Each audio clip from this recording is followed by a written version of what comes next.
Welcome to my YouTube channel Ramesh online. పదవీ విరమణ చేసిన పెన్షనర్లకు గుడ్ న్యూస్. అదనపు పెన్షన్పై మరో కీలక అప్డేట్. ఆ వివరాలు ఏంటో ఒకసారి ఈ వీడియోలో చూసేద్దాం. ఇక విషయానికి వచ్చినట్లయితే సీనియర్ సిటిజన్స్కి గుడ్ న్యూస్. 15% అదనపు పెన్షన్.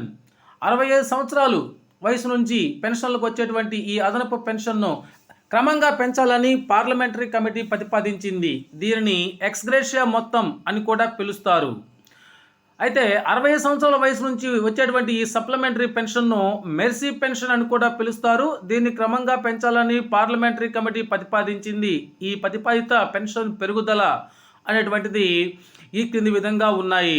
వాటిని ఒకసారి చూసినట్లయితే ముఖ్యంగా 65 సంవత్సరాల వయసు ఉండేటువంటి పెన్షన్లకు వారి యొక్క పెన్షన్లో 5% పెరుగుదల ఉంటుంది. 70 సంవత్సరాల వయసు వారికి 10% పెరుగుదల, 75 సంవత్సరాల వయసు ఉండేటువంటి పెన్షనర్లకు 15% పెరుగుదల, 80 సంవత్సరాల వయసులో ఉన్నటువంటి పెన్షనర్లకు 20% పెరుగుదల అని ఈ విధంగా ప్రతిపాదించడం జరిగింది. ఈ ప్రాజెక్టు ప్రస్తుతం పరిశీలన దశలో ఉంది. తుది నిర్ణయం తీసుకోలేదు.